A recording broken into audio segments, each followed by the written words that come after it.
welcome into a new edition of the Going Deep Buffalo podcast. As always, I'm Kevin Massare here with Kevin Siracuse and special guest Stevie Johnson to break down some great Buffalo Bills June talk, some receiver talk, what Stevie's been able to do in the league before, and more. So first and foremost, Stevie, how you doing today? Man, I'm feeling good. I love it that I'm able to connect with you guys. We got a family vacation right now. I'm still handling business in the gym. And, we having fun, about to get to it. Talk some Buffalo. Can't stay out of the gym, man, can you? I can't, especially since I retired, man. I got to keep the form, keep the physique up, a little bit. Yeah, for sure, man. Well, we appreciate you coming on. Tell us a little bit about how you spend your summers now. Like, tell us about your off season for you, like what you do. Give us a little bit of update on Stevie Johnson.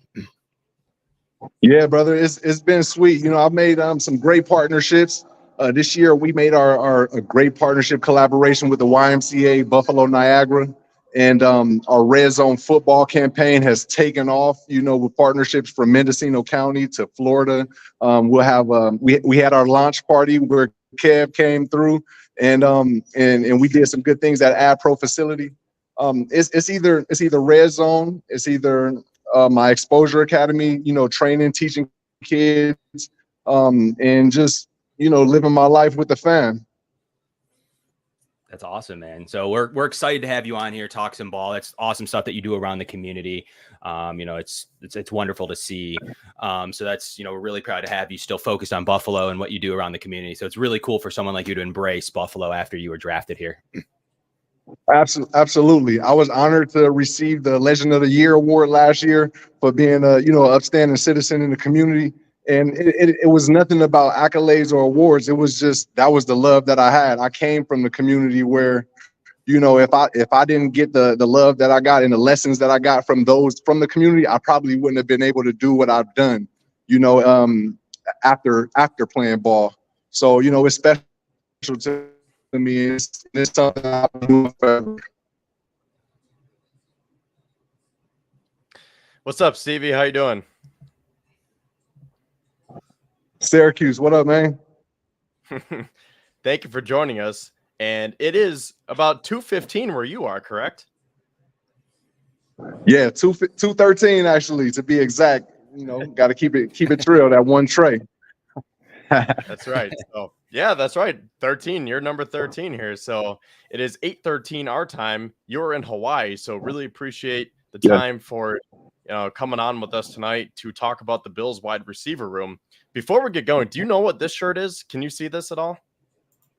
The Buffalo, New York, is a. Yeah, I never seen that. I never seen it though. Well, I'll do my best to turn it around, but it says we got the J Boys, and one of them is you on there because I bought it back in the early 2008 or 9, 2009 maybe. FJ for Fred Jackson, CJ Spiller, TJ Graham, EJ Manuel, and SJ for Stevie Johnson. Wow. Yeah, I've never even seen that shirt before, but I definitely remember when that came out, when we had all the SJ or the Johnsons on there. It was pretty cool. And then I remember preseason. I don't know if you guys remember though, my jersey had my entire name on it when we played up in Toronto. So maybe you can check back on that. See, it had the full Steve Johnson on it. Huh. I don't know if I ever saw that. I feel like once I see it, I'll be like, oh, I forgot about that. But when was the last time a player had his full you got to name check it out. I even recovered a couple onside kicks that day. Handle biz, have fun, right? We didn't have much luck in Toronto. That's a good place to start. How did you feel about that? Obviously, the game's growing across the international waters. They're talking about maybe a Super Bowl in London. How did you feel about that Canadian series up there in Toronto? Like, what was some of your thoughts on that? I know it always seemed like we never took a dub out of there, but what was your opinion on going up there? How was it different than the Ralph? Like, what was your total reaction up there? The reaction to our draftees? Yeah, to like just playing there in Toronto. Like, was that different experience? Like, what was your takeaway from that? Oh, well, I mean, I thought it was cool because it was, playing in another area.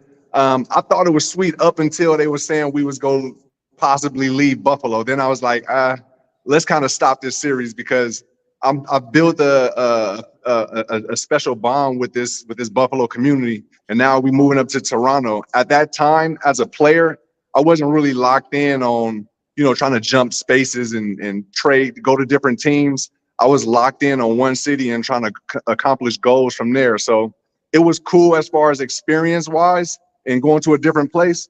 But my home was in Buffalo, and I knew that. And that was my only thought process. Everything else was just handling business in that area. Yeah, certainly. Who was one of your favorite players to play with?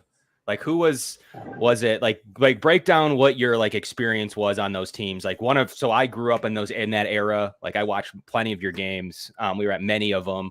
And you guys just had a certain swagger. It was fun watching some of you guys ball. So it was like, you guys were just starting to turn the corner. Who were some of your favorite teammates up there? Yeah, my favorite teammate, I would say, was definitely Fred Jackson. I would give a lot of credit to him because when I got over that hump of becoming a fan favorite, it was me and Freddie roommates. We was every day talking about how, we go be the next guys to kind of carry that torch.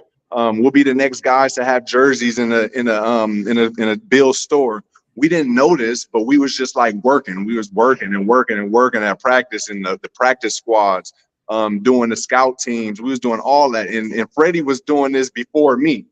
So I give credit to Fred because he was maybe 2 or 3 years already in the league, and he kind of took me under his wing as far as knowing how to have that balance of having fun but still handling your business. And I've seen that every day in the locker room with him. He was like a bodyguard for us, for the the incoming guys. It was pretty strange. Yeah. And I think he took that role because of the grind that he had to get to where he was, coming from different levels and not being drafted. And, one more to go in depth, Freddie, we ended up writing a children's book on Freddie, man, because the obstacles that he went through and became who he was. So, I give my credit to Fred Jackson.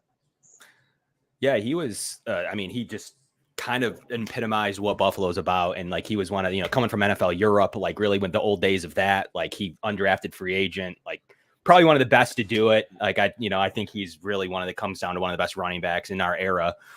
Definitely up there with Shady. He's one of the best backs that we've had in our history. So he was just a fantastic player to watch, just what he was able to do on and off the field. He was definitely to keep an eye on.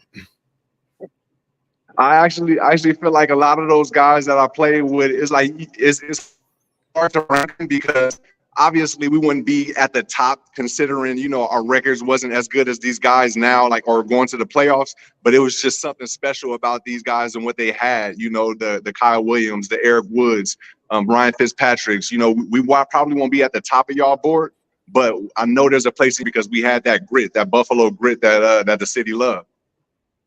Yeah. Those teams are certainly very fun to be around. That's for sure. Steve, I got to ask you before we get into it.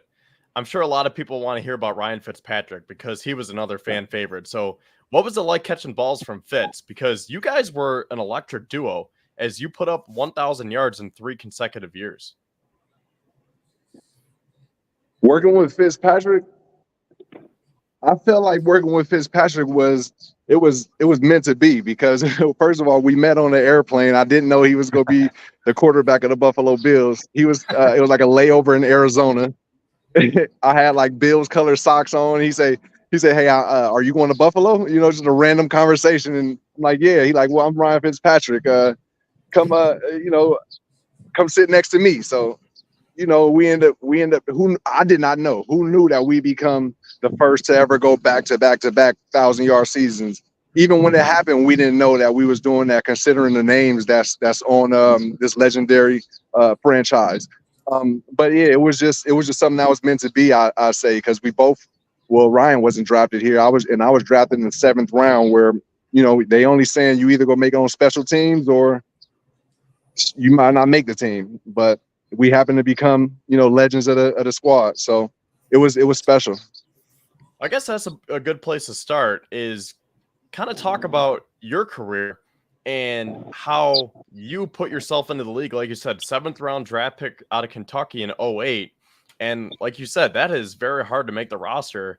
especially if your main goal is in special teams. Like if you want to be that wide receiver one, which you ended up being, you got to work your butt off for it.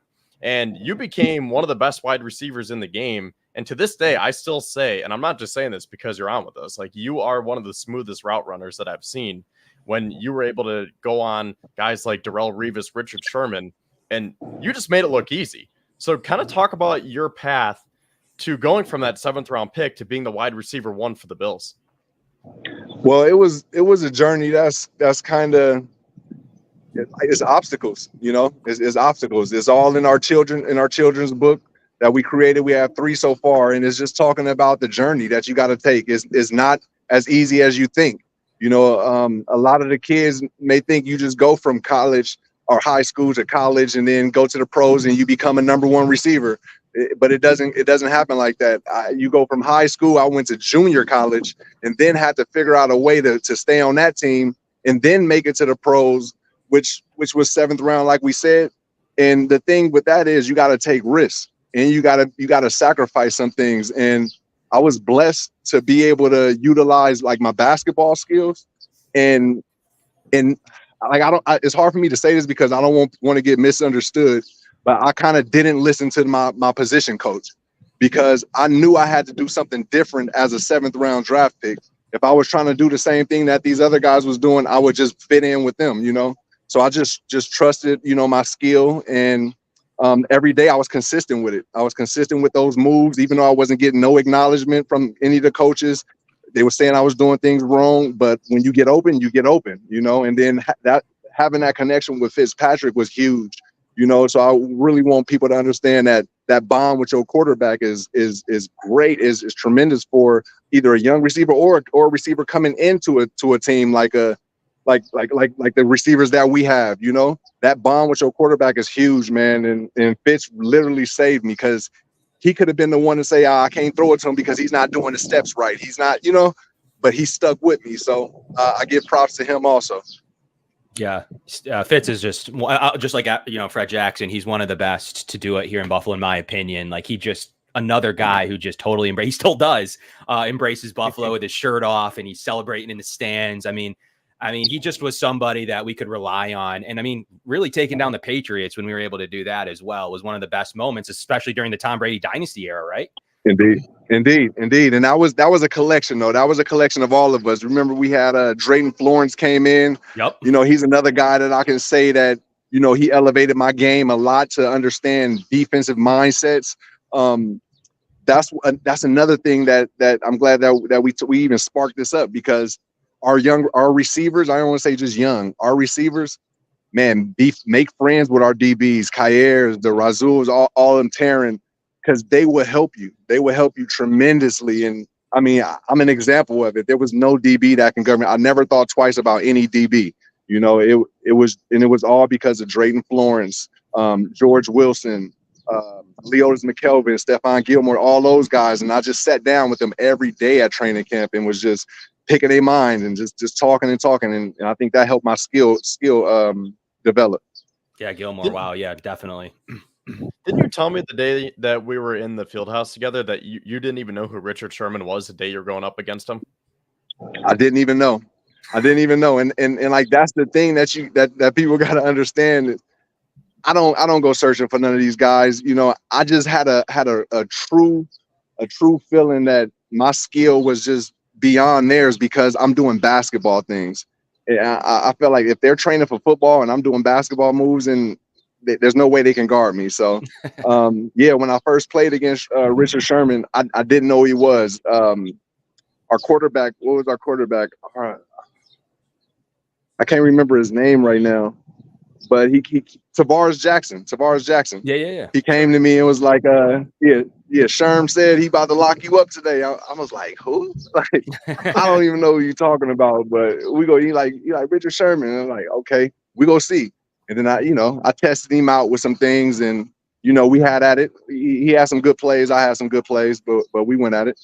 Yeah, for sure. Fast forward a little bit to today, and now you got, you know, Josh Allen in Buffalo. You have a straight up star. I mean, you have one of the best to play the sport at the moment behind Patrick Mahomes, maybe.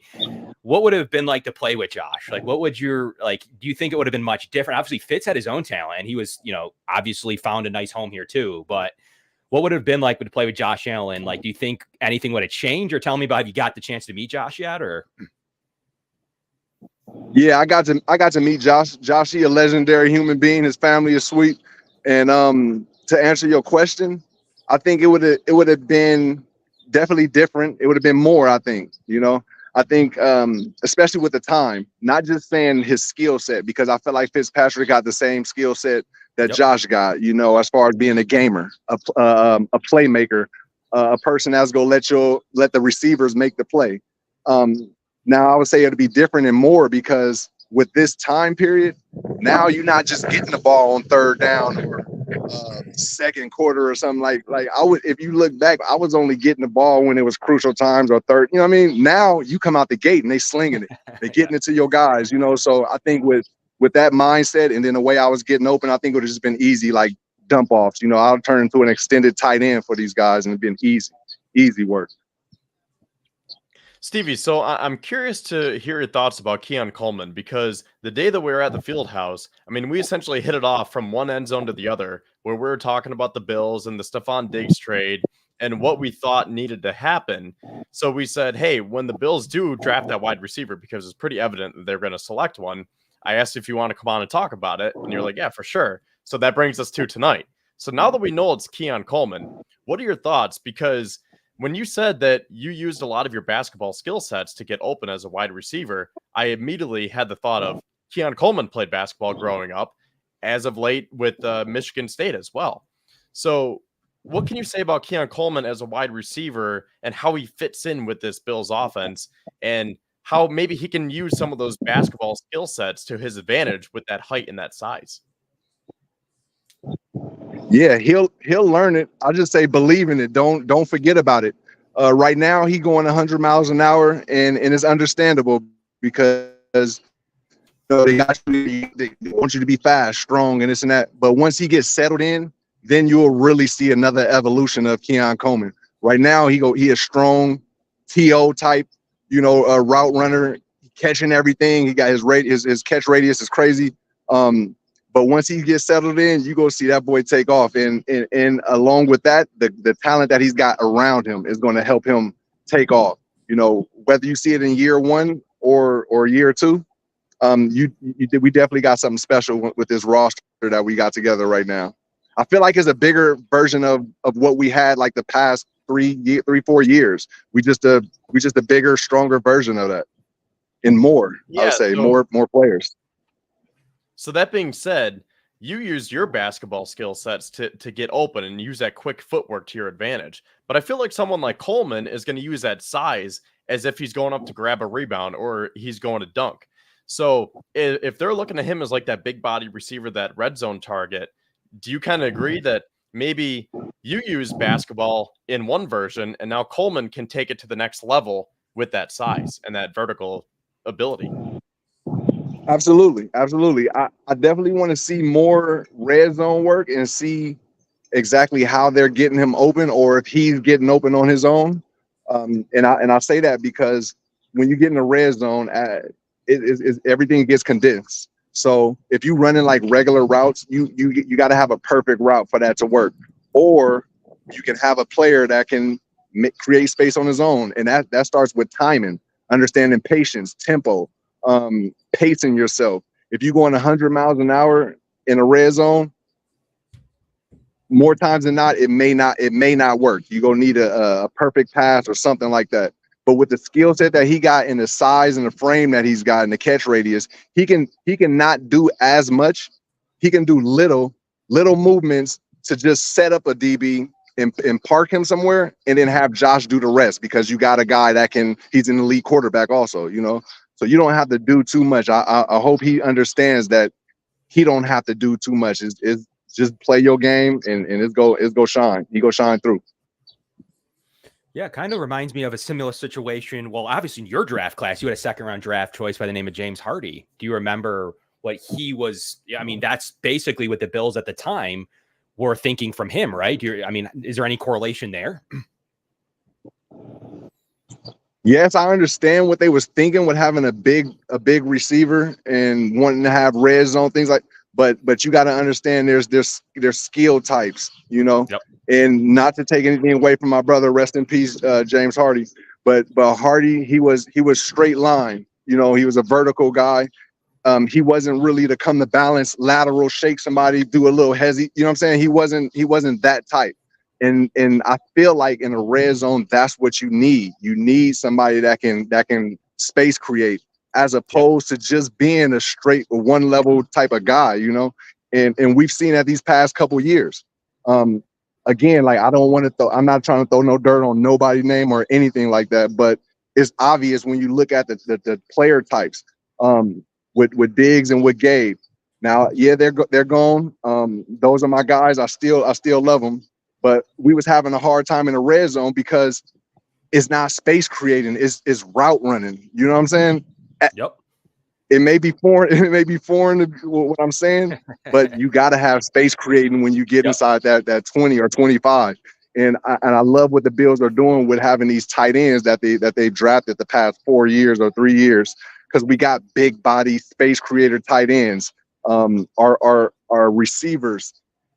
What's one of our receivers we got from Atlanta? Mac Hollins, I think it is. Yep. Mac Hollins. He's I wouldn't say he's like shifty how I was, but he's great at finding the hole. And if you got a sense for finding the holes, you don't have to be shifty. Just be smart and get to the hole and be patient and get there, and the quarterback will find you. You know, Keon has every tool around him to be one of the greatest in our area. And on top of that, he's got the vision of the Andre Reeds, the Stevie Johnsons, the seeing what Stephon Diggs did with Josh, and understanding that any one of you receivers in here can get this type of love. Oh man, I'll be on cloud 9 right now as a Buffalo Bill receiver. So I'm proud. I'm proud for them. I'm proud for the coaching staff, and I'm looking forward to seeing what these boys do the next 3 years. How do you rank the differentiator between like a Diggs and then everybody else to now you have a scenario of like Khalil Shakir, a shifty, really great route running, good vision. He dominates in the nickel against the nickel corners. And then you have, player bigger bodies like they're talking about now with the Chase Claypool, who said to be looking good throughout the spring. And you have obviously Marquez Valdez-Scantling. So you have a different look receiving core. How does that, in your experience, how does it compare to have a receiving core like that as compared to having like a Diggs and then everybody else? Like that works in a different way, right? Yeah, having like diversity is great. Is great. And when I think about diversity, I want to say like more so with positions. I know we got great diversity in our receiver room. I think people can recognize that.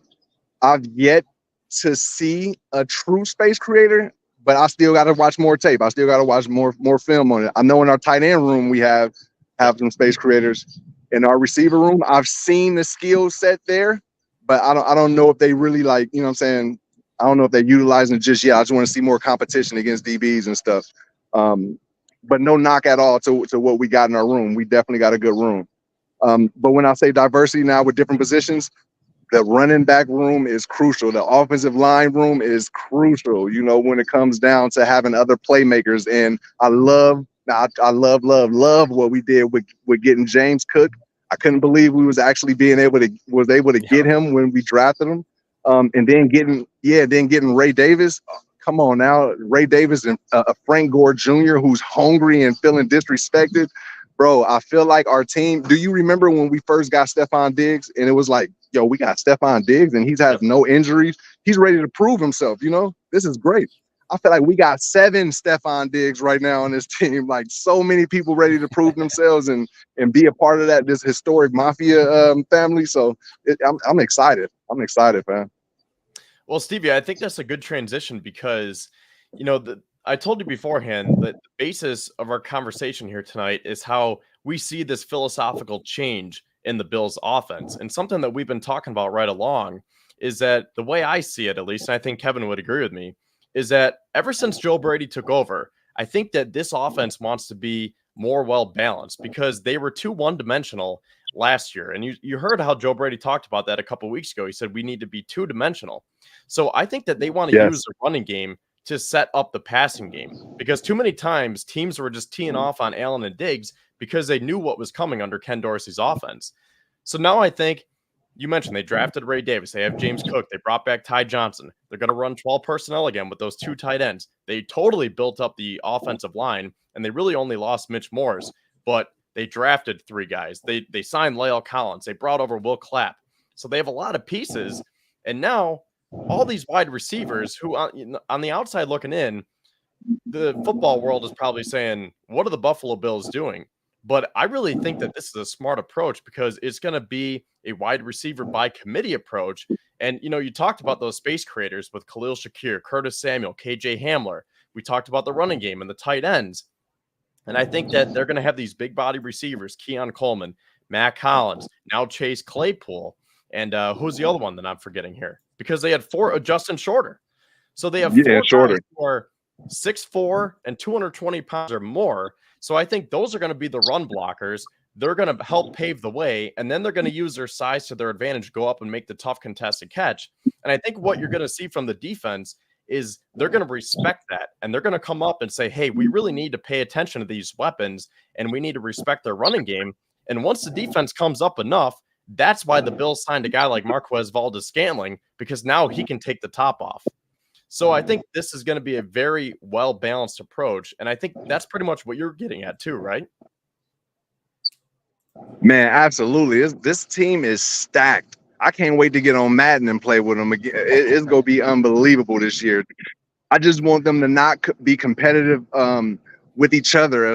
I want them to just love each other, man, and understand that, hey, you go up today, I'm going to go up next week, or I'm going to go up the next quarter, or something. Have that mentality, because it's so much money out there for y'all to get. And when I say money, yeah, physical money and just like plays. There's a lot of balls to go around, man. And I mean, we got nothing but playmakers on the team. If they just buy into it and understand what they're building, I feel like this is our time. This is our time. Every year is our year, man. I say that all the time, but every year is our year. You know how it goes. We really appreciate you making some time while you're down in Hawaii. It looks beautiful there. I'd be remiss if I didn't ask you about Ray Davis, though. Another good-looking running back from Kentucky. Really great, amazing story. I think many people have heard some of it, at least at this point. Do you know anything about Ray Davis? I mean, he looks like a prototypical RB2, maybe RB1B behind James Cook. What's anything you can share on his story or anything you know about Ray? I mean, he looks like he's going to fit right in here in Buffalo. Absolutely. The people of Buffalo is going to love Ray, because he is a child of the community.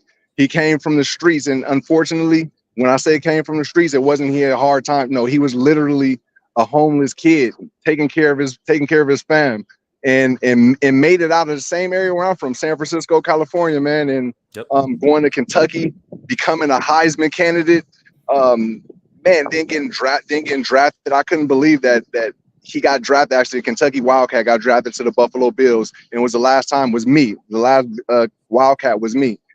So to be connected with him is pretty special, man. He's a unique player. The Bills Mafia is gonna love him.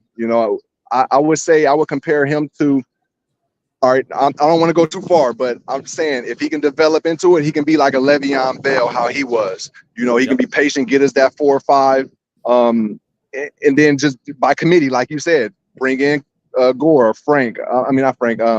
James. And we could just either throw or run it. It's love out there in that position room. But yeah, just to finish off with Ray Davis, hell of a player, hell of a person. I can't wait till he make big plays so that the Bills Mafia can really understand what this kid been through. He may have a story on him or a docuseries, something coming up soon, but he's special player. Stevie, I have 2 more for you. One's more of a statement and then one's a question, but the 2 correlate. So when you were saying how the wide receivers have to learn how to love the DBs and vice versa, I started thinking about Justin Shorter, because he went up against Kyer Elam in college. So I think those are 2 guys who are going to be battling this summer going into the season, because I think both guys want to prove themselves. And I think that would be a perfect example of how iron sharpens iron. And, maybe it's not Trey White against Stephon Diggs, but I think that could be a very underrated battle where that they can both help each other because they have that experience playing in Florida together. Absolutely. That's where it all starts. That's where it all starts, competing with each other. but not having a malicious competition, you know, because it can go both ways. People can be like, hey, I'm fighting for this spot, or you know what I'm saying? Hey, I don't want to dominate my guy on defense because I know he's trying to get a spot. You can't take it easy on him. You gotta compete, but with that mindset that we elevating each other. And that was me and Stefan, me and Drayton. You know, we didn't care if Drayton got me and he jammed me off the line. That's good. I gotta figure out a way to get better. He wasn't taking it easy on me, because if he took it easy on me, then I wouldn't know how to get off the line. You feel me? So just continue competing with each other, and the evolution will come. Just continue lead. Like I was about to say, lead the break, continue leading the break like red zone football. But yeah, continue leading your wave. And the last thing that I want to say is I want to finish by talking about the depth chart here, because I'm curious to see your opinions. You know, we're talking about Justin Shorter. We also mentioned Chase Claypool, and by all accounts, he's been really showing up and showing out so far. So in your mind, how do you see this depth chart shaken out here? And how many wide receivers do you think that the Bills will carry? Because a couple of weeks ago, Kevin and I were trying to, guesstimate here with the depth chart. And we said that it could really come down to Justin Shorter and Chase Claypool for wide receiver 6. So if you want to start at wide receiver 1 and work your way back, I mean, the floor is yours. So just how do you see the room shaking out as a whole? Okay, yeah, let's throw out names in. So we know for sure that our draftees go be there. So Keon's go be there. We know Coleman. We know Mac Hollins. I feel like Mac Hollins is a great savvy player that we can keep.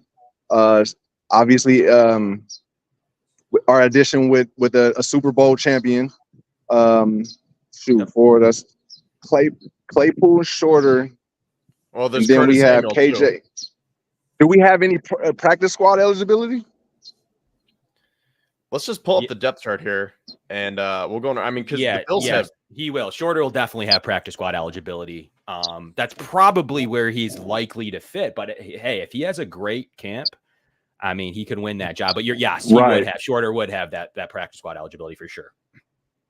Yeah, because that's kind of what I'm thinking. Because if anyone was to get the nod, it'd be Claypool over Shorter, because I mean, obviously he was his draft status all that. It does play a part. You know, his potential, it does play a part. He's not a 5'11" guy. He's literally 6'5", damn near 230, 240. Yep.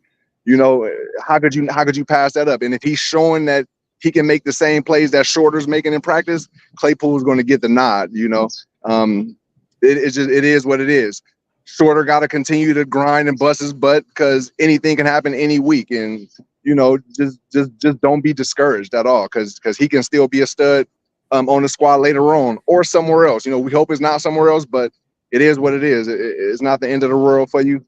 But yeah, I would say Claypool may get Shorter out if it was a head-to-head competition. So that's Stevie, just how it is, you know.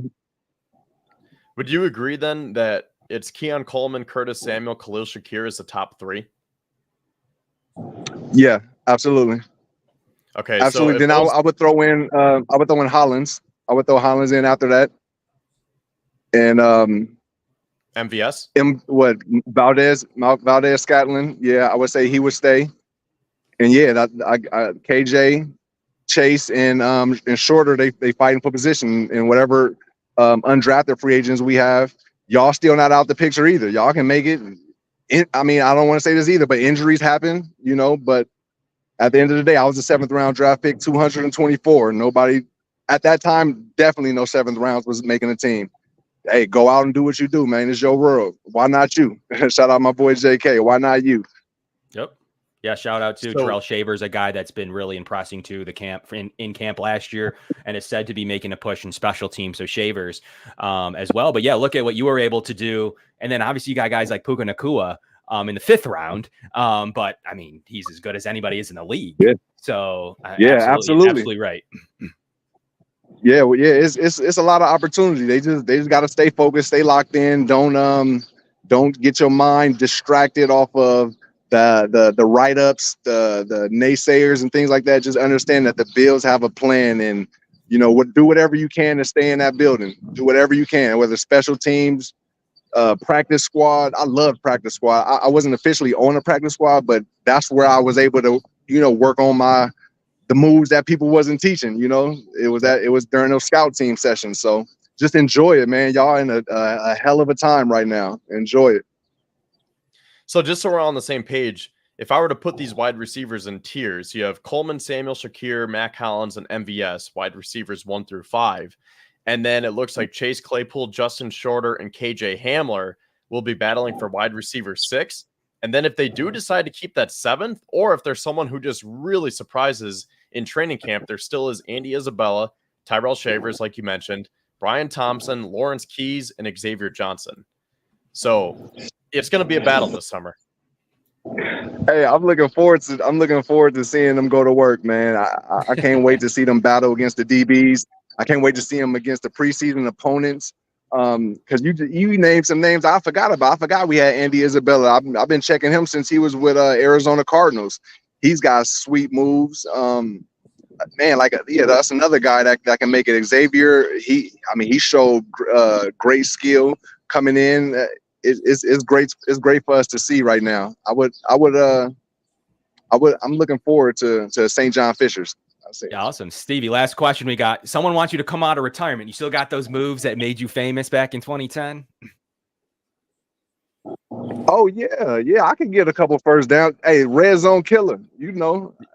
I'm ready. Get me in there, red zone, and let the boys do the rest.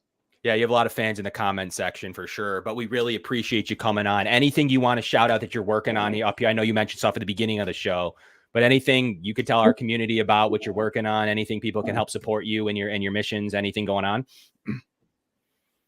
Yeah, man. Thanks for the time. You guys check out the X account at Stevie Johnson 13. We always got things going on. The main things, July 13th, we got our basketball tournament, partner with Crossbar Athletics. It's a 3-on-3 at Delaware Park, July 13th. Nice. Come out, enjoy it. We got our Red Zone football family that'll be out there.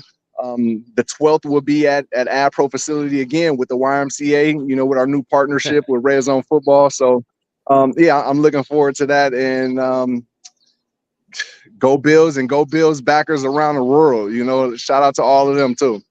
Yeah, we'll see you back in Buffalo. We'll also see you back at St. John Fisher, but we really appreciate you making some time today. Man, one love, y'all. Building Buffalo forever.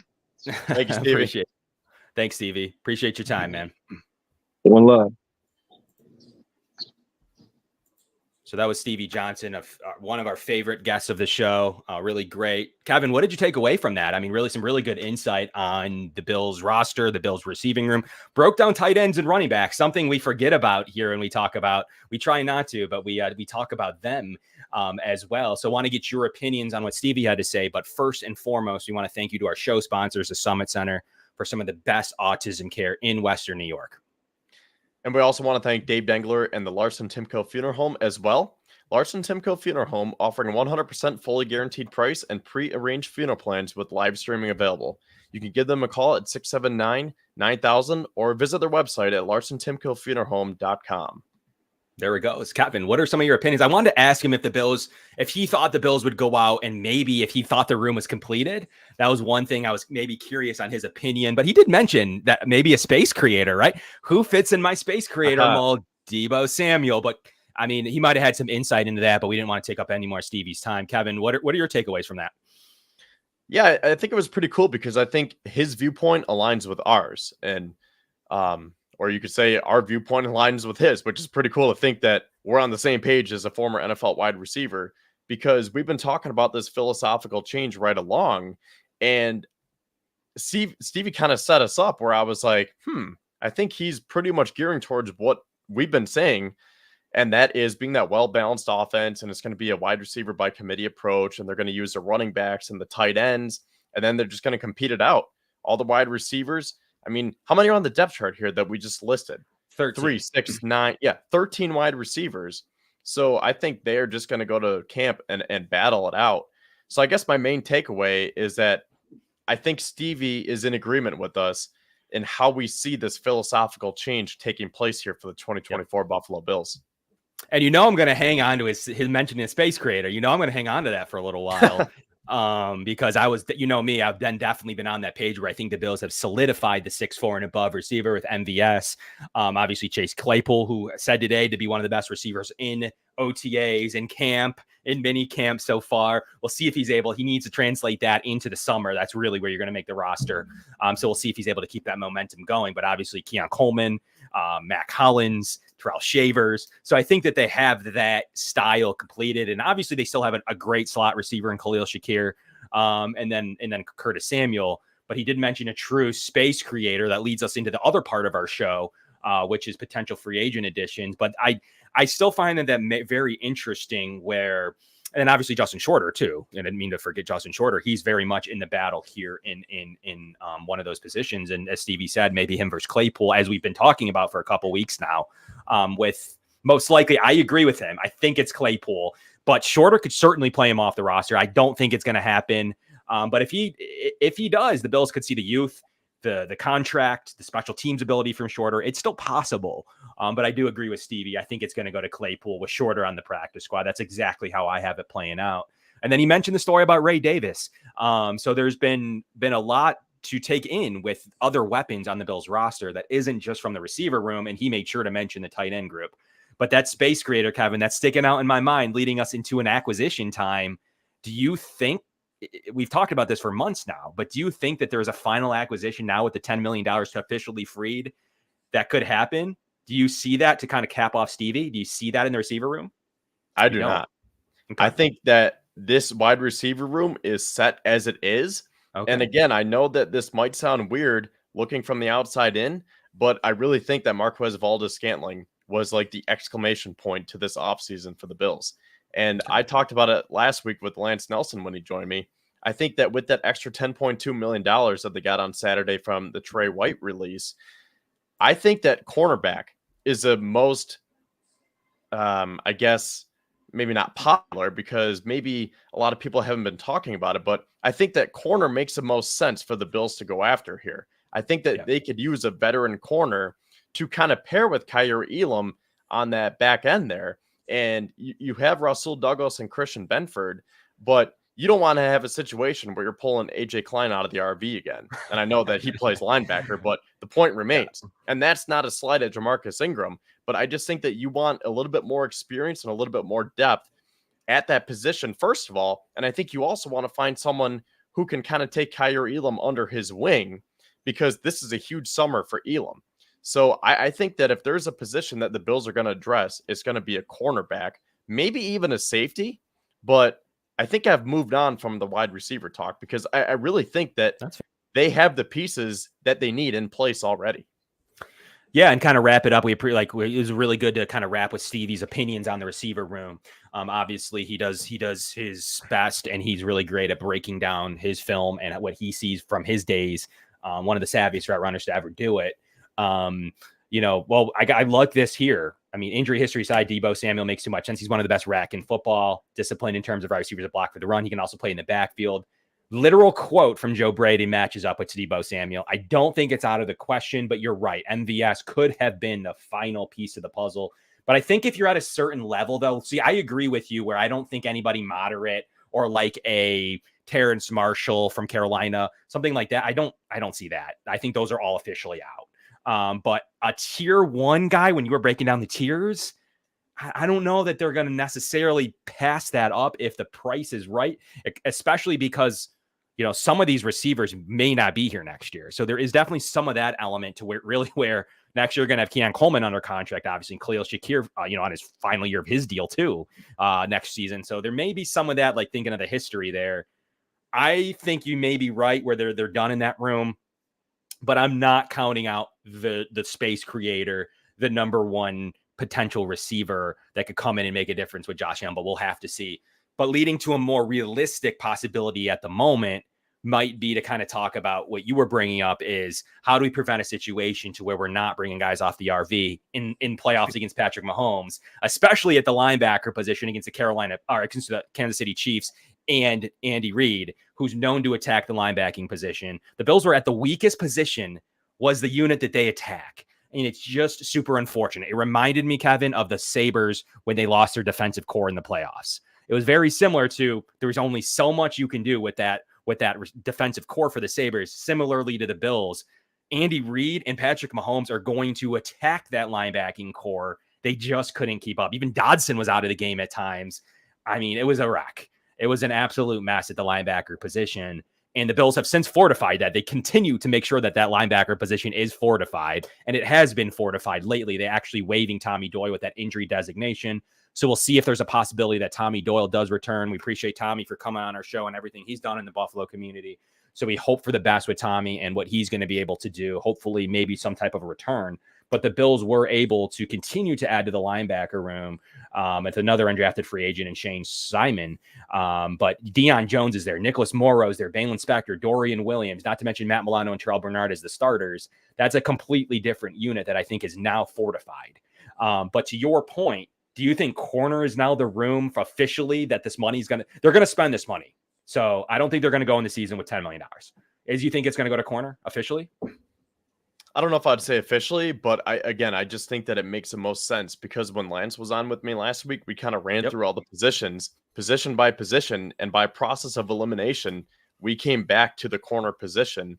And we kind of extended it to say DBs in general because Justin Simmons is still out there. Maybe the Bills look to get one more free safety. Maybe they can bring back Micah Hyde. But, I mean, maybe if you want to do that with me real quick, we can take a look at some of these position groups here. Sure. And I'll get your thoughts because defensive tackle, like I think we're set there. Defensive end, I could see that happening, but I just don't know if there's a name that makes sense. Wide receiver, I think we have a surplus. Tight end, no. The running back room is set. Offensive line, same thing. Like I feel like they built it up enough. So I think that not only does corner make the most sense from that roster standpoint and a Kaiir Elam standpoint, but I think a corner is the easiest route to make this roster. Because if you sign a 14th wide receiver, unless you're really good, like a Deebo Samuel. That's what I'm talking about, yeah. Like, how is he going to make the team? But if you sign a corner, you say, oh, this guy can easily be on the 53-man roster as long as he shows up and performs over the summer. Because you could just easily knock off Jamarcus Ingram and put him on the practice squad. You're probably not going to knock off Chase Claypool, Justin Shorter, Marquez Valdes-Scantling, Matt. Like, there's just way too many names on that wide receiver list unless you're going to take the big swing and go get Deebo Samuel or someone of that caliber. Yeah, that's whenever I bring up receiver, at least to kind of cap this discussion off, it's going to be a big name. It's like I'm thinking of like not Justin Jefferson. Obviously, he just got signed. Not necessarily like a CD Lamb, but like the next level below that. That's about the range I'm thinking of, but I'm not going to go much lower. So like if you're not at least to the Brandon Ayuk, Deebo Samuel, you know, we could continue to mouth names here, but like Cortland Sutton maybe, but I don't think he fits the mold of what they're looking for. I just go back to a Deebo Samuel specifically because I'm convinced the Bills had talks for him. There was reports that they did. I don't buy in that it was completely false. Brandon Beane always plays it off on like, we're always interested in players. He said that same thing about Christian McCaffrey. And I still think the Bills did make an offer for Christian McCaffrey in the likes of what I've induced as a second round draft choice. San Francisco just went second, third, and fourth. So obviously the Bills weren't going to match that offer, even though he just got paid as well. I just think that it's the possibility because San Francisco drafting 2 receivers. I think the possibility of a space creator like Deebo Samuel, one of the best rack receivers to do it, one of the best yards after the catch guy. It is just a Joe Brady special. I mean, ultimately, I'm going to go point back to him, not because I think he's the best receiver in the league. I just think he's one of the best fits for a Joe Brady offense. So outside of that, I don't know that there's many other names that make a lot of sense. But I'll continue to say him until either he signs his big deal there or it's officially shot down. So that's kind of where I'm leaning with the receiver. But outside of that, I agree with you on everything else. I don't believe they're going to get a mid-tier guy. It makes next to zero sense. So that's kind of where I'm going to go with that. But corner is an important position. But they were talking about the corner room and Kaiir Elam and how it's a new coach, position coach. He's got a new opportunity.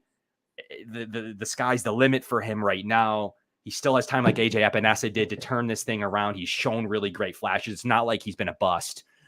So the Bills may want to give every opportunity to him and not have to have him compete with a veteran. So I do agree that corner is probably a likely room to add to. I just don't know how high of a free agent we're talking here. Like, I don't even know if we're talking about like a Levi Wallace style level of player. or if we're just talking about like an Akello Witherspoon, something like that. What line of player were you thinking of in the corner room? Yeah, so I brought up a few names last week, and I think Patrick Peterson makes the most sense to me. Now, I know a lot of people are saying, why do you want to go get someone who's turning 34 in July and he's way past his prime? And I get it, but that's why I want to get him, because you want someone who can push Kaiir Elam, right? Like, you want someone who can take him under his wing and just make him compete. Because Xavier Howard, that would be very nice, because the Bills lost Jordan Poyer to Miami. So what if they turned around and said, okay, you're going to take one of our DBs? We'll just take one of yours. Xavier Howard, you're a Buffalo Bill. And I think he would fit into this defense. He's a ball hawk. He's had tons of interceptions. He had 10 interceptions a couple of years ago. So I think that would make a lot of sense. But the reason why I'd be hesitant with someone like Xavier Howard is because A, he might want too much money, and B, he might want too much playing time, and that would hinder Elam's growth. I don't think that you would be preventing that growth if you sign Patrick Peterson, because he would simply be there to push Elam along. Yeah. It's a tough choice. I agree with you. Like, I want the top end of the player. If I'm going to add to the room, I don't really want like a muddling veteran like a Witherspoon. Peterson starts to make sense, because here's one thing that I don't think anyone saw with. So Peterson would be interesting. Is his ability to read the quarterback. He's mentioned many times now about Josh Allen and at the time Gabe Davis, and kind of some of their routines and some of their tendencies. Yep. That could be, just like Stevie said, that could be very helpful to a guy that claims he does. Patrick Peterson talks, but he does claim that he knew it was coming. I mean, okay, it's easy to say after the fact, maybe he did, but if that's true, that the value of that to the Bills, as Stevie said, to the Bills receiving room, very raw, younger for the most part, but you still have some veterans in that room a little bit with Matt Collins. And he's seen a couple quarterbacks now. So it's not completely raw. Obviously you have Keon Coleman, Khalil Shakir's had some time in the league. Curtis Samuel's definitely had some time in the league.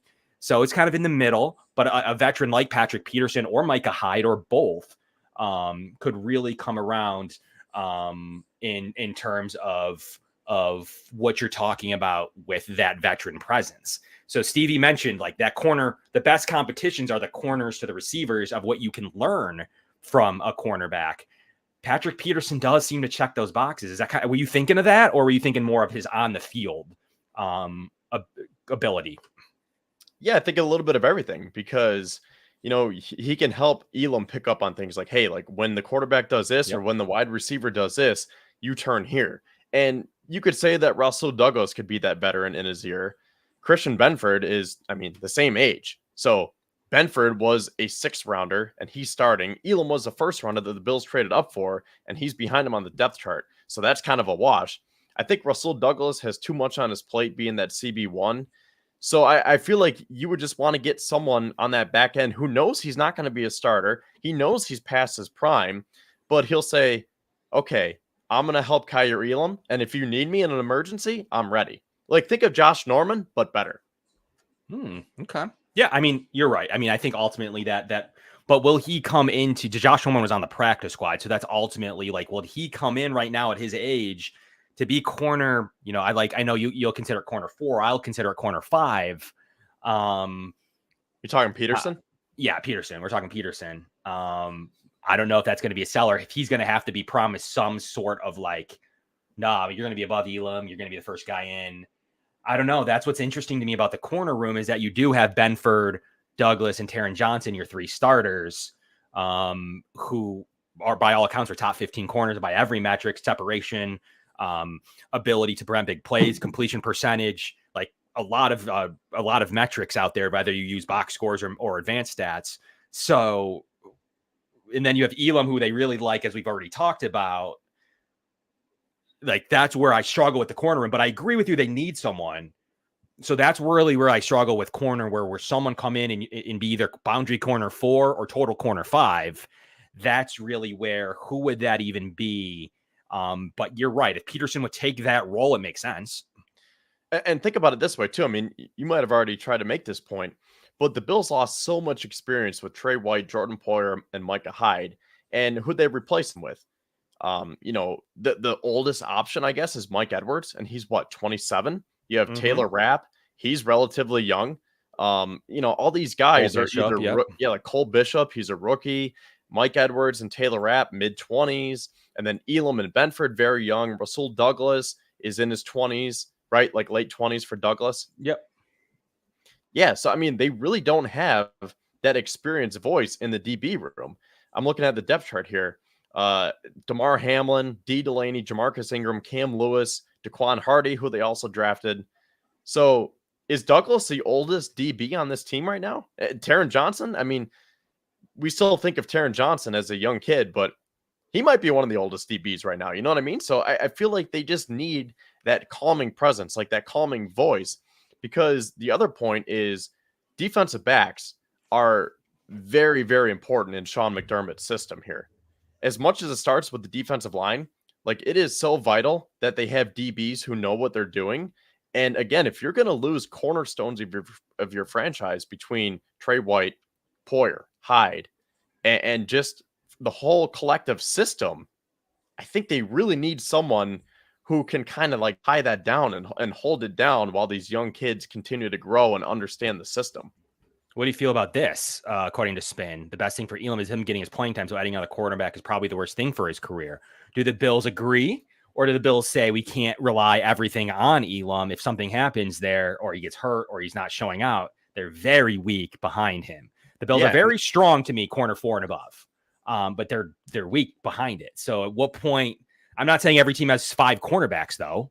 That's like, I mean, you could say that about any position. But how do you take that? Well, exactly. I mean, that was a point that I was trying to make, is that with this corner, you're not trying to prevent the growth and development from Elam. You're just simply trying to help it and push it along. Because if you're looking at the list of free agents, I mean, I guess it's a good time to pull them up here. Okay. So from the top down, Xavier Howard's the top one listed there. J.C. Jackson, Adoree Jackson, Stephon Gilmore even. So even though J.C. Jackson is past his prime, I'm going to take those 4 guys right there and say, I would say no, simply for the fact that they would hold Elam back. Because I think all those guys are still good enough to where they can be maybe not corner 1 anymore, but at least corner 2 or corner 3. And then that would automatically demote Elam to 4. Patrick Peterson would probably fit that perfect mold of saying, I'm going to start as corner 4. And if Jamarcus Ingram outplays me because I'm getting up there in age, okay, then I'm corner 5. Or if I show up to camp very hungry and Elam just simply isn't getting the hang of things, I'm going to take that and I'm going to be corner 3 now. So I think that's why Peterson makes the most sense, because you start him right in the middle at corner 4. But I think even he would understand that he can either go up on the depth chart or fall back. Yeah. I mean, well, obviously, really good conversation. We really appreciate all 600 live viewers that we have here. If you could smash the like button, that would mean a ton to us. We really appreciate our guest, Stevie Johnson, giving us 45 minutes of his time today. That was excellent. It was great to see him in Hawaii. He's coming back in July for his basketball tournament in mid-July at Delaware Park. So we're proud of his commitment and dedication to the Buffalo area. It's been really cool to see what he's been able to do here. So shout out if anyone. Appreciate you hitting the smashing the like button, whether on Twitter, Facebook, or on YouTube. That means a ton to us. But I mean, to continue, you have an element of, I don't believe, here's what I'll say about the just not even about the cornerback room in general, but just the money side of it for right now. They didn't just decide to take $10 million this year so they could pay Keon Coleman. The rookies have already been signed. They're not going to chew up much of the salary. I know a lot of people are like, well, they got to pay the rookies and have in-season money. I mean, they cut Doyle. They've done a couple things that will create some in-season money for when you finally select the final 53-man roster. So I don't buy that this money's not going to be. I know that's kind of been played a little bit so far, that this money's not going to get spent. I don't buy it. I'm not necessarily saying it's going to get spent on Deebo Samuel, but I am saying that I do believe that the money is going to get spent. So one position I know we haven't talked about yet today. I mean, I think the O-line's in pretty good shape. There's not much they can do there. We talked about receiver ad nauseum so far. I guess there's room for vet running back, but we kind of talked about why Ray Davis and maybe Frank Gore Jr. and Ty Johnson. It could make sense at a vet running back there, but I don't think so. Tight end set. So you're really looking at, we've talked about linebacker. I think linebacker's rock solid. We talked about DB a little bit here, especially the corner room. Safety really is pretty deep. It really only makes sense if maybe you bring back, I don't think it's going to be Justin Simmons, but maybe you bring back Micah Hyde in that room. It does seem like there's some mutual interest. Josh Allen starting the 1 more year chant. I don't think Josh Allen creates that buzz in the audience if there's not a little bit of talks there. But the end, you got to replace Leonard Floyd. They've done everything else. I like Casey Tuhill as a replacement. He's got a good sack numbers. He's been pretty decent as like a Shaq Lawson replacement. You got Javon Solomon as a guy who may be able to step up, but he's probably going to be a Kingsley Jonathan replacement. Then obviously you still have the 3. Von Miller said to be really good so far. That would be a nice boost. But do they fill the Leonard Floyd role, or are they going to rely on an increased we've talked about this before, an increased Von Miller and an increase from Javon Solomon and Casey Tuhill? Or are they going to make a final move at the DN position? But they also have Smoot, who's a guy that's been productive in this league. And he's done a lot of different things, can bounce inside and outside. So like receiver, I think the end is completed, in my opinion. You agree or disagree? I think so. Now, I replied to someone on Twitter the other day when they said, how about defensive end? Because I was talking about Patrick Peterson and going after that vet corner. And I said, I think it makes more sense to get a defensive end later in the summer, because I feel like they would want to get to training camp and see how Von Miller looks. Because if they see any flashes of the old Von Miller, I feel like they would feel very comfortable in what they have in the room right now. But if he looks a little bit slow, that might be a time where they go out and they try to sign an Emmanuel Ogbah or a Carl Lawson. And maybe that's a little bit too rich for their blood. I'm just throwing some names out there that make sense. But overall, I feel pretty good about this depth chart here. So let's just say that it's Greg Rousseau and Von Miller starting. They brought back AJ Epinesa, Dwayne Smoot. They have him listed right here as the backup defensive end. And like you said, Javon Solomon, Casey Tuhill. I think there's a lot of upside with both of those guys. And speaking of upside, they still have Kingsley Jonathan and Cameron Klein. So I feel like they have the pieces. I think it just comes back to Von Miller, though. Like, if he looks good, they might just roll with it. But if he looks any bit hesitant, and if he looks any bit slow, and they're like, what version of Von are we going to get? You might see a defensive end come in July or August. Oh, man. Yeah, defensive end, I agree. I think it's checked off. My opinion is kind of how you feel about receiver. I don't think the defensive end is gonna have a move there. I just think it's solid. I think there's really good young players. There's really good veterans on the roster. I wanted to ask your opinion because I think with the 3rd round draft choice of Dwayne Carter, who is, could be a really significant player in the Austin Johnson edition. I mean, I guess you have, behind that you have Deshaun Williams, the hand they like to call him, and Eli Ankou. Like, I guess you could upgrade that. And now Gable Stevenson. I don't know if he's going to be able to do enough. Talk to me about defensive. Convince me on defensive tackle.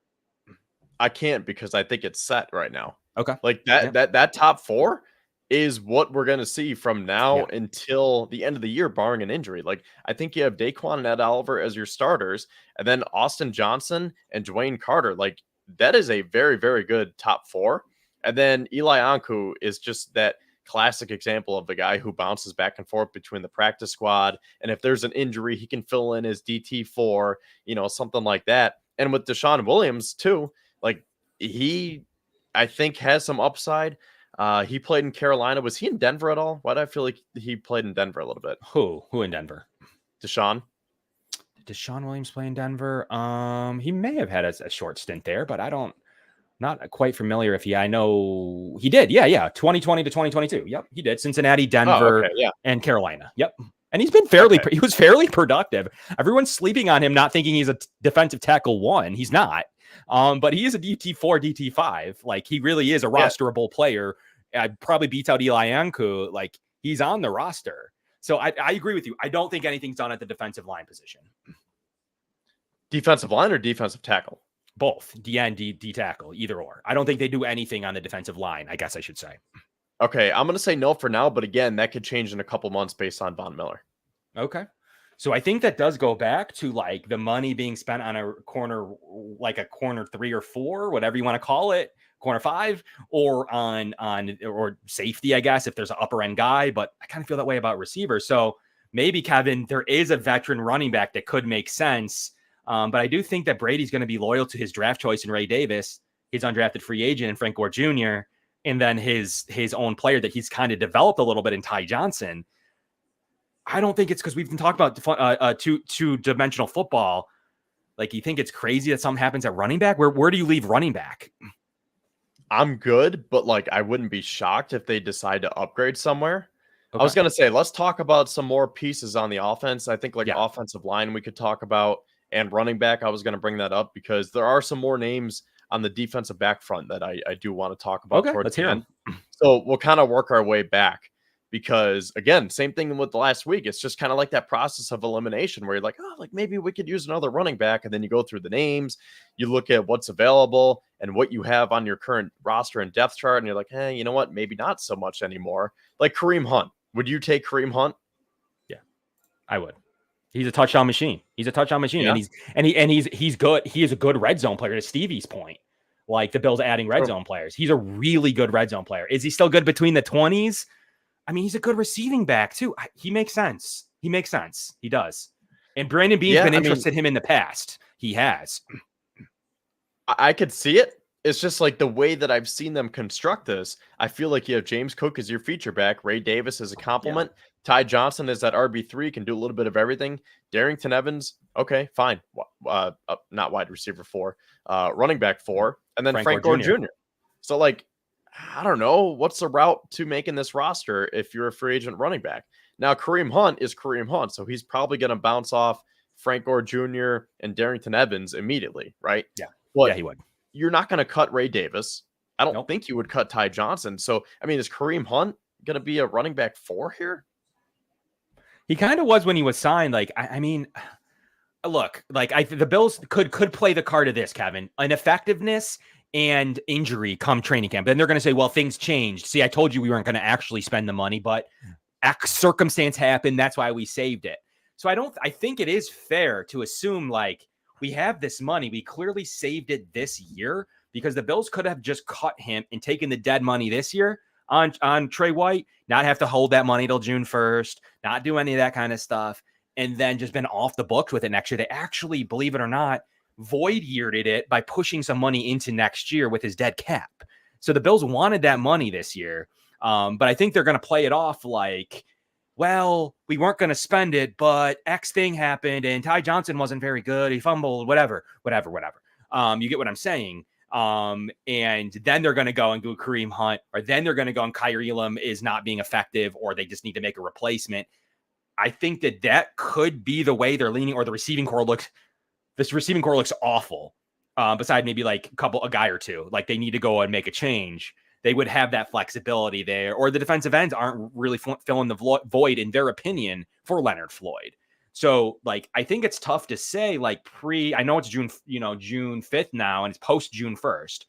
I think it's tough to say they'll spend that money in June. Now that I'm reflecting on it, and like that may be August money. Do you agree, or do you think that they'll do something with that money rather than seeing the roster come St. John Fisher?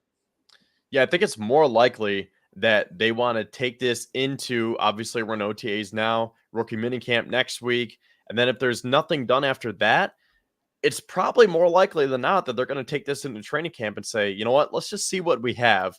And now we have the flexibility. If we need to spend some money in late August, even during the season, if there's an in-season acquisition or at the trade deadline, I think that they would want to save that money. But I would, like, I keep coming back to corner. That is the one position where they might just say, you know what? X player is out there right now. Let's just go grab him now. I think you mentioned other DBs. It'd be a good time, I guess, talk to me. Like, what other, I know we talk a lot about Patrick Peterson and a couple others, but, you know, a couple of the safeties, but who else jumps out to you that's not one of those older aging veterans of middle 30s? You know what? Let's do offensive line first. Okay. Because I just want to see if there's anyone there that you or I would want to go after. Maybe someone in the center. Center jumps out to me. Yeah, Connor Williams. Like one of the top 10 centers in the league. The Bills could make a play and say, like, yeah, let's move back McGovern. Let's put in Edwards into that 6 offensive line role that they like. Van Pran Granger needs to develop more. There is a world where they could say we're waiting on Connor Williams, who got hurt late in the year, who is a stud center. to sign. I mean, I think that that's in the realm of possibilities. So center makes sense. I don't think they're going to do anything with their tackles. Like, they love their tackle room. I think at this stage now, Spencer Brown used to be a liability, but now is an entrenched right tackle. The Bills have a really good tackle core. I think their guard are loaded, especially you don't have enough guy. You have Edwards. You can convert back McGovern. I don't see anything there. I think center's possibility. I don't know if you had a different opinion. Yeah, I think interior would be more likely because, like, at tackle, you have Dawkins and Spencer Brown. And I know Spencer's going to be up for a contract, but they really like Ryan Vandermark. They signed La'el Collins, and then they drafted those two as well. And they still have Richard Garage. And, the two draft pick, just so we know their names here, Travis Clayton and Tylen Grable. So I feel like there's a surplus at tackle. And I know you could say, well, you can never have too many tackles. But, how are they all going to make the roster? So if anything, I think it's probably on the interior, like you said, maybe center. They have right now it's listed with David Edwards, Connor McGovern, and Cyrus Torrance from left to right. And then there's Alec Anderson, Van Pran Granger, Kevin Jarvis, Keaton Bills. I think that's interesting. Will Clapp, and then Gunnar Britton and Mike Edwards. So, like, they might want to add one more interior offensive lineman. I could see that. Maybe. Is there someone, I'm going to pull up the list now. Is there someone off the top of your head where you're like, oh, you know what? Let's go get so-and-so. Yeah, there's a couple names if they wanted to go that route, but they're going to make the Bills, at least. They're going to make the argument. We drafted Cedric Van Pran Granger. Similarly to the discussion around Elam, like, maybe we give him the backup center job right now. Like, he's going to earn it.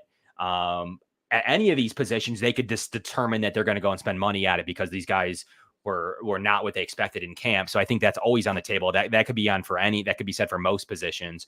But the Bills are going to claim they got Kevin Jarvis as like a veteran, kind of a younger veteran presence there. Who's still 25. He's not young. He's not old. That the Bills have specifically groomed for a while now. So we'll see there. They got La'el Collins, who's played right tackle and guard. So, he can be that versatile presence that's active on game day. I know they still like Alec Anderson, and Keaton Bills was a highly touted priority free agent who they gave a signing bonus to, which is usually indicative of they least expect him to make the practice squad. So the Bills are going to claim behind their starters, who they already have a pretty entrenched draft choice on Osiris Torrance from last year. They have the versatility if they need to go with Van Pran Granger to start at center, and then they can move, Connor McGovern back to his left guard spot. So they have that versatility at guard. Honestly, man, unless they really feel like center's not in a good position, I don't have a ton of feelings like they're going to do anything at that line position. I think it's solid, man. Returning 5 of 6, really returning for the most part. 7 of 8. Like, if you're going to consider Alec Anderson, I don't know where you consider Bates. I guess Bates in there, but like 7 of 9 of their returning players. And the other additions are La'el Collins and Van Pran Granger. Slight downgrade, I guess, from Mitch Morse and Ryan Bates. But ultimately, like, some space saving moves there for sure. And like 7 out of 9 is a pretty good continuity. On top of that's not including any of the later round draft choices that they selected.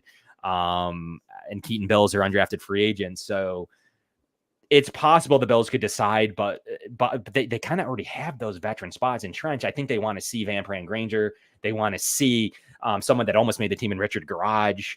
Like, I just ultimately think that their roster is fairly Keaton Bills. Like, I just think it's fairly, and then their draft choices in Grable, like, and Travis Clayton. Like, I just think that there's enough of everything at the line position. I don't specifically see a line move at this stage, especially one that's going to cost them. They're going to argue Will Clapp was that backup center move, and in La'el Collins as well, in terms of what his versatility. So I personally think that Collins and Clapp already fill that role. Yeah. So here are the free agent guards: Mark Lewinsky, Nick Gates, Phil Haynes, Vaitai from the Lions, Matt Filer, Greg Van Roten, our old friend with Played well. GVR. What did you say? Played well last year. He did. He actually has some good numbers. Yeah, I've heard some people say bring back Greg Van Roten, and like he played well last year. Yeah, like I wouldn't be opposed. So that could be an option. And then there's just like a bunch of washed up veterans like Trey Turner, Max Garcia, Gabe Jackson, DJ Fluker, Billy Price. So I feel like if they're not going to go get one of those top guys, they're probably not going to make a move. I could be wrong, but again, like when you look at the depth chart, why would you go get a top guy when you like what you have? Yeah, and I don't see an offensive line move. So as we broke it down, like, sure, there's like a little bit of tweaks you can make, but I don't think they want to. I think they have the tweaks that they've already made. So like, I don't overly see. I don't think a move comes there. I just really don't. Like, I think I could make an argument for running back before then, and I don't. Beside the potential receiver, big receiver trade that's probably not going to come now, I don't really see anything on offense, but you can correct me if you think there's an opening. Nah, like I really think that the offense is set. And I know that Bean is always working the phones and he's always looking to make deals, but I just don't see a route for any of these positions right now. No. Yeah, I agree with that. So there's some talks. Maybe the Bills will save the money and bring it in next year. I think they could have already done that though, but I guess, I mean, now with hindsight, maybe the Bills wouldn't have done that in terms of pushing it into next year, but they've already pushed dead cap into next year. No harm, no foul with moving it over. So maybe the Bills are hoping for some versatility. If you use Mike Clay's rankings pre-draft, he had the Bills' weakest unit as safety. They went and addressed that a little bit since Mike Clay's rankings came out there in late April. But I like to use that as a buffer. He thinks the cornerback and linebacker room are set. We agree with that. But I mean, essentially, you're still thinking there could be a corner addition.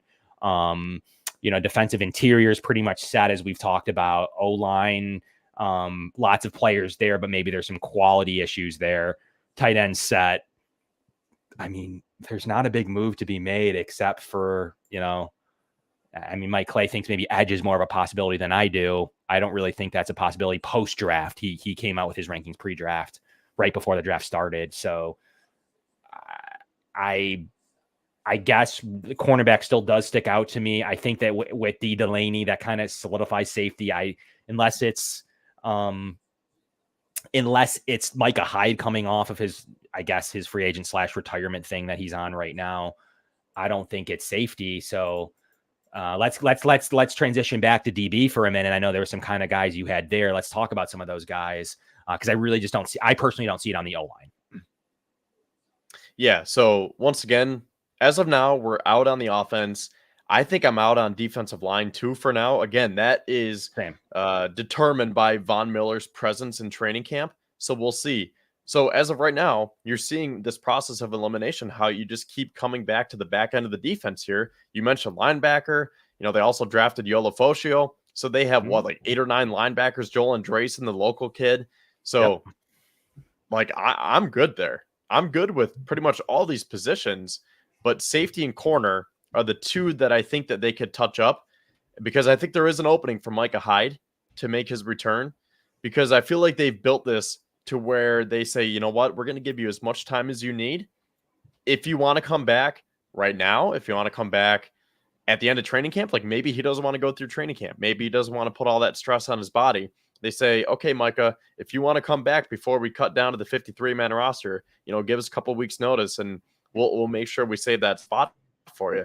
Because right now it's Taylor Rapp as a starting strong safety and Arlides has Cole Bishop as a free safety and Mike Edwards as a strong safety. And I know there's a little bit of flexibility, but the way I see it is as long as Mike Edwards is healthy with that shoulder, he's going to be the starting free safety.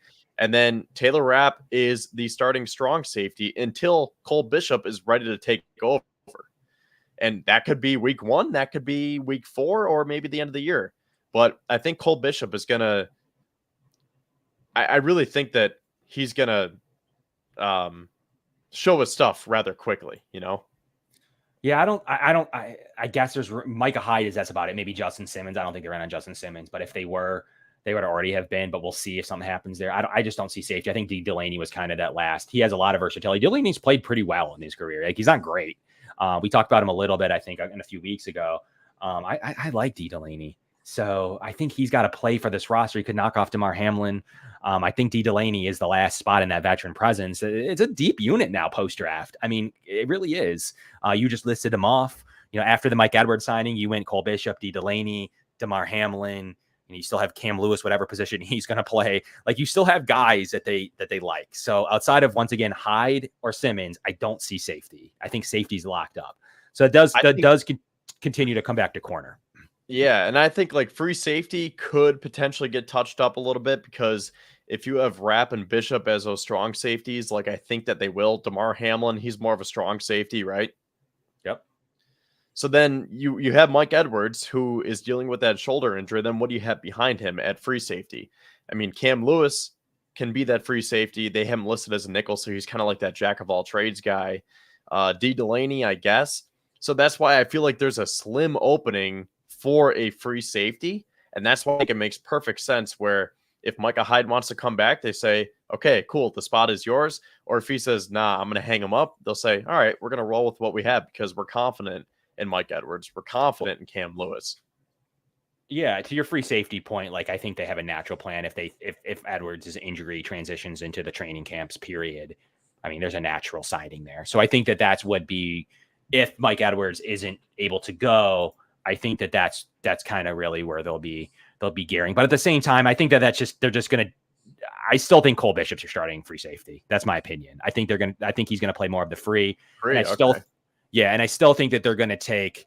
They're going to take Taylor Rapp as the starting strong. That's kind of where I stand on it. He got a big contract. He didn't just get a miniature contract. I think Rapp and Bishop are your starters. Edwards your third safety, and he can back up pretty much both spots. And D. Delaney, with his corner ability and what he can do, he's more of a free safety too, dude. So I think that would be kind of the backup presence to the safety room. I think that they're feeling pretty good there, minus a potential Micah Hyde re-engagement and an Edwards injury.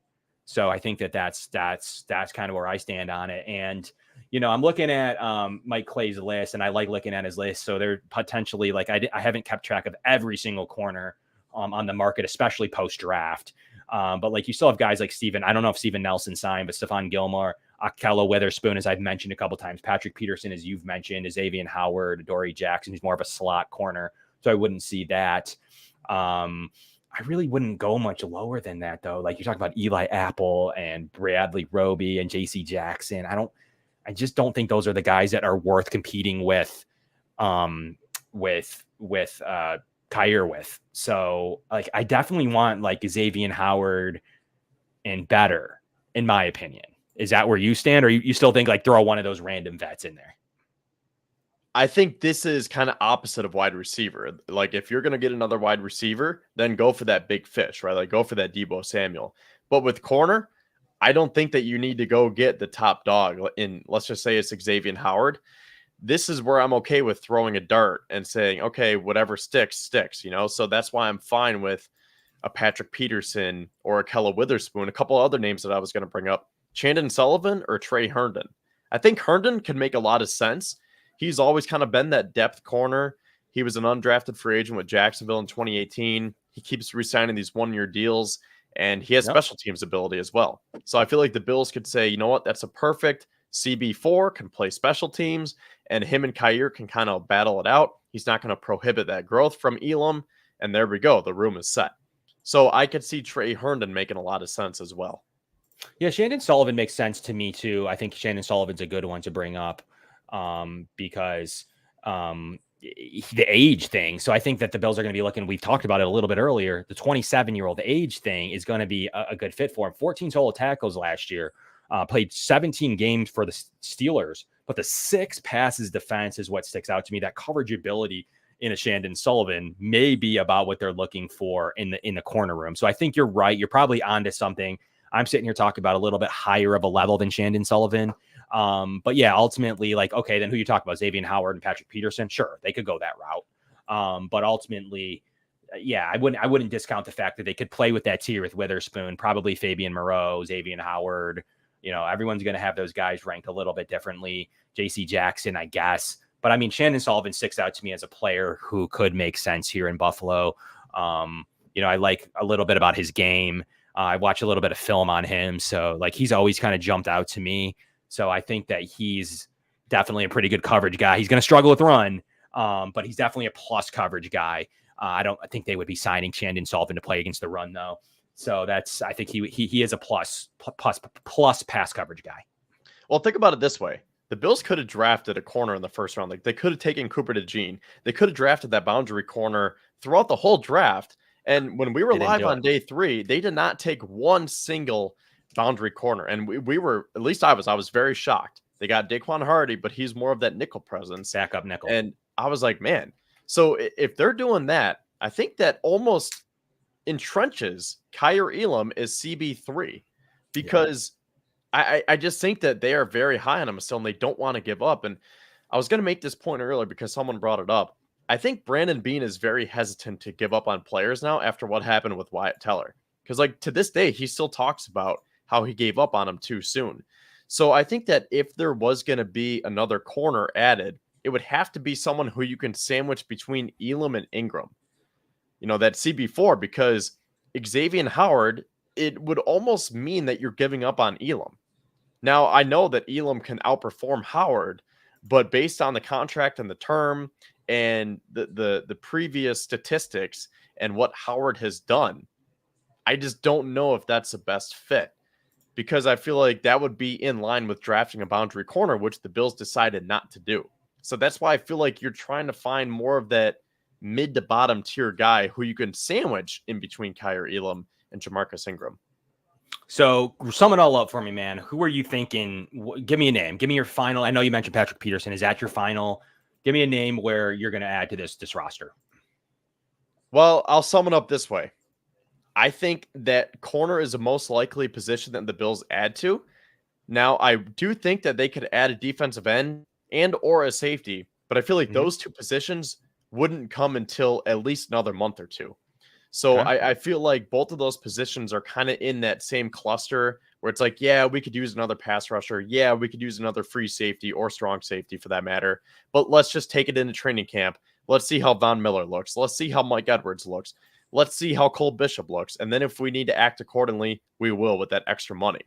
But corner is that one position where I do see maybe I shouldn't say glaring hole because it is smaller, it's CB4.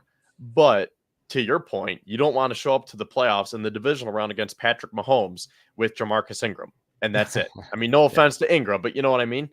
So I feel like if there's one position that we could wake up tomorrow morning and they say the Bills sign so-and-so, it's going to be a cornerback. Well, to cap your conversation on corner, the problem with it is now we've also kind of taken it a step further. It needs to be a boundary. So we talk about Herndon, and I like, I kind of talk about Shandon Sullivan's coverage ability, both slot corners.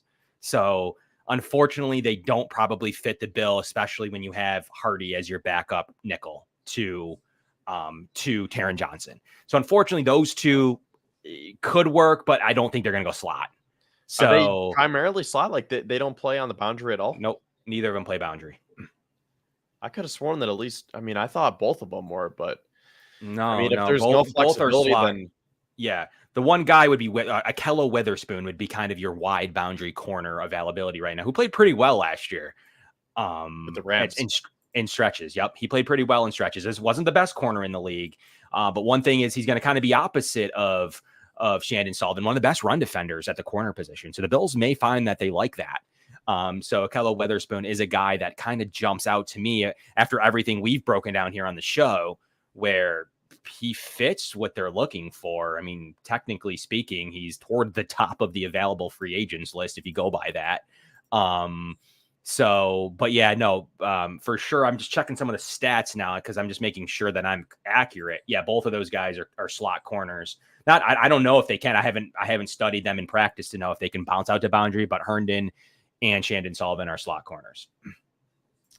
One other thing I was going to say here. Well, two things. Going back to defensive end, Ngakoue. Yep. Would you take Yannick Ngakoue? Love Ngakoue. I would take him right now. I was going to say, I feel like if he wants to sign here on a team-friendly deal, like how can you pass that up? He's on the board, like a pass rush specialist who can. And Leonard Floyd was a pass rush specialist. He wasn't really good against the run at all.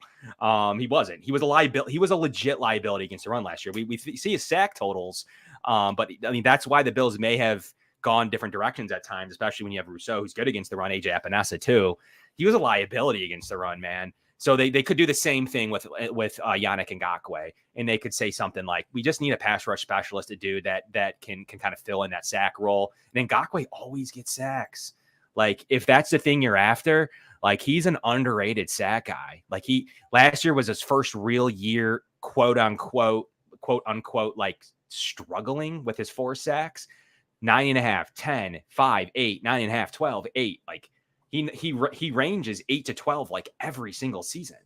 So I definitely think, I mean, of course, Yannick is terrible against the run, but so was Floyd. Floyd was a pretty bad guy against the run. Like, I think his advanced analytics against the run, I haven't peeped at him since he left the Bills, but he was not a good run defender at all in any sense of the word. So I'm just curious now to see kind of how that played out. And he had to play more than the Bills would. I mean, advanced analytics did not like Leonard Floyd. Like, he had a pretty decent pass rush win rate.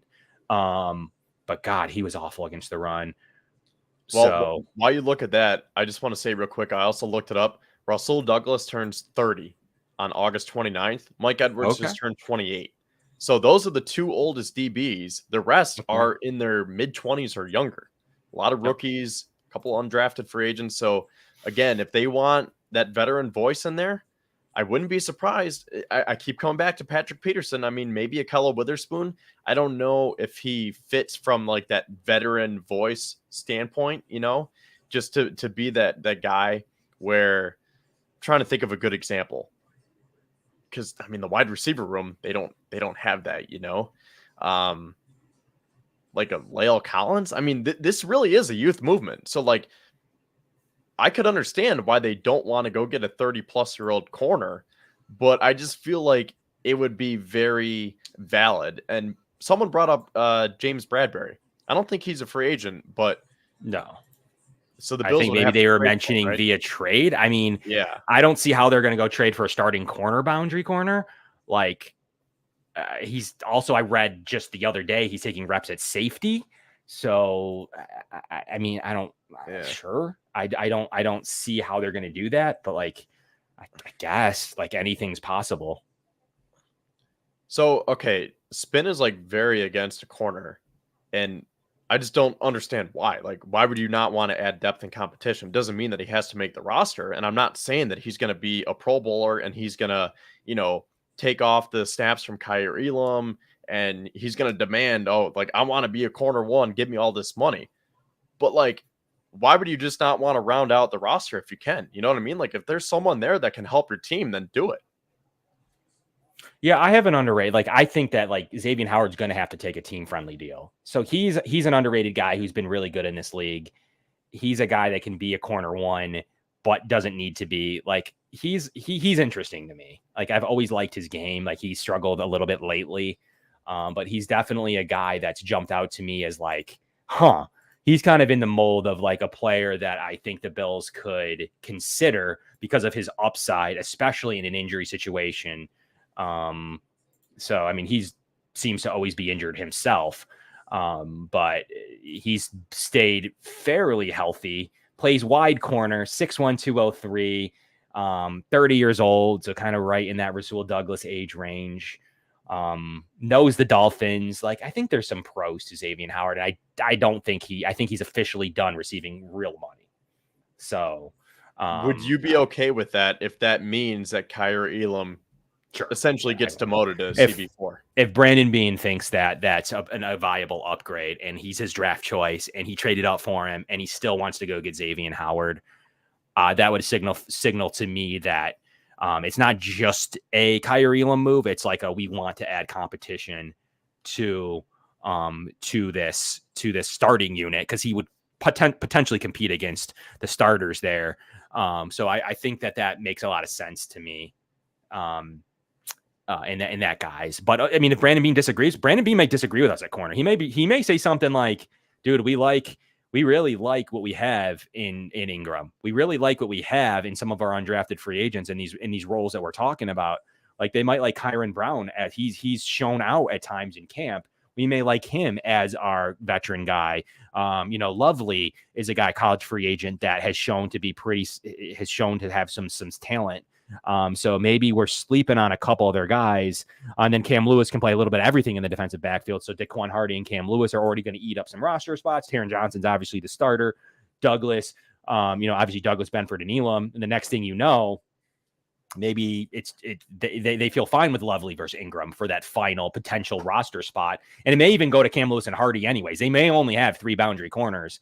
And because they have to keep Cam Lewis a special teamer, one of their best special teamers now, especially with all the other guys gone, and Hardy, their punt returner, kick returner with the new rules, and backup slot. So they may deem that the backup fourth boundary is either Kyron Brown or Lovely or Jamarcus Ingram, and he's going to be on the practice squad.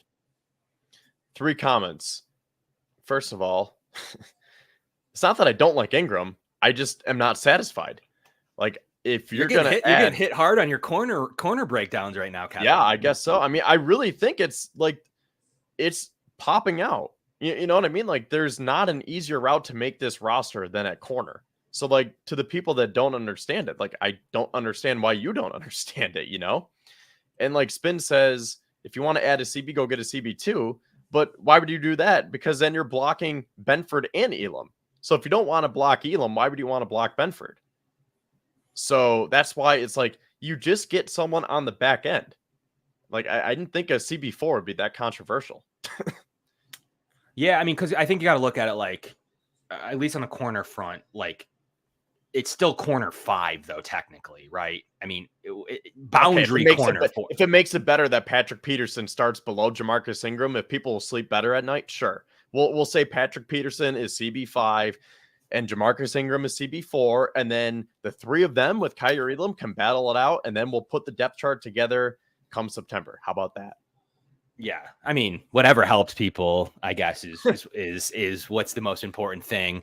But yeah, I mean, I think it's like different people still view the nickel as like cornerback 3 and then Kyrie as corner 4. So now you're talking about corner 5. You already have Hardy really on the roster as corner 6/ whatever. So like, I guess people are just kind of looking at it like, yeah, Ingram is fine in this role. If there's a problem, I guess playing in the middle here, I guess if there's a problem at this spot and Elam's not producing, Hardy looks like he's not doing anything, even though he's going to be the returner. Obviously, you know, we don't know we have in Cam Lewis. He's not really, I mean, whatever. Like, I think then it's time to go get somebody. So I think that at the corner spot, that could be a wait and see at the corner room. So I think that maybe what people would make people feel better is like, okay, fine, let's wait and see until July 31st and then make that decision. I mean, if you want to lump corner in with safety and defensive end and say, let's take it to training camp and let's see what, let's just see what we have. Okay, sure. Like, I'm not saying you have to sign Patrick Peterson ASAP or immediately. I just think that it would make sense. So, I mean, yeah, sure. They could do that and just let them all battle it out and say, you know what? Elam really didn't take that step. Let's go fortify it right now, Yeah, I mean, I get it. I see both. I'm in the middle. I definitely agree. Like, a corner move can happen. Like, it definitely is a big and pretty important position. Like, I don't know why we care if it's Ahkello Witherspoon comes in or Xavier Howard. Like, both boundary corners, both have been successful to varying levels on this roster. So, like, I don't really see what the problem is. Steven Nelson's been another good, well-playing corner in Houston last year. So, like, I don't really see what the problem is. I don't think they're going to add one of those nickel guys. If you really kind of break down the roster, it doesn't make a ton of sense to do that. But Steven Nelson is a name that sticks out to me. 1,000 snaps at the wide cornerback position. Played super well last year. Definitely would be in the guise of a really solid backup corner option. So Steven Nelson is a name that I'm watching for closely as a free agent. He's 31 himself, so does he fit that age range? But he's been good in this league and a really good season last year. So Steven Nelson would be a guy, in my opinion. Steven Nelson, Xavier Howard, Patrick Peterson. There's a couple names in there. Ahkello Witherspoon. Those are really the 4 that probably stick out. I like Herndon and I do like Shannon Sullivan. I don't think they're going to add a nickel now with Hardy. So those are the 4 corner names that really stick out to me. And then obviously they have the guys on the roster we've broken down. But we really appreciate everybody coming in here for an hour and 40 minutes. Stevie Johnson kicking off the show for 45 minutes. To our 600, 700 viewers, really appreciate all of you. To Summit Center, Dave Dengler and Larson-Timko as well. We really appreciate our show sponsors and Built in Buffalo Podcast Network. Kevin, hour 40 minutes. What do we got on the fold coming up here in the future shows? Give us a final takeaway from everything we've talked about today. I will just make one more point about Steven Nelson. I kind of did forget about him because I thought that he had dropped off, but I just looked at his numbers and he was better than I thought. Lance mentioned him last week, so I mean, I could see that too. And the one thing that I'll say is the longer you wait, the less you have to pay. So if we wait another 2 months on a corner, then the market's going to drop for Xavier Howard. And he's going to say, you know what? I'm going to have to take a team-friendly deal at this point.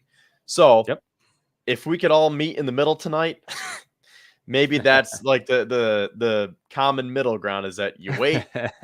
But either way, I still want another corner. Yeah. Okay. I look, I see your point. Like, I'm not definitely someone that's on the other side of this. I'm definitely with you on like Steven Nelson. Just I'm kind of the only thing we'll disagree on. I don't think they just need to add a body. Anything less than these guys here, like we can't really. I don't think they can add Sullivan or Herndon, their slots.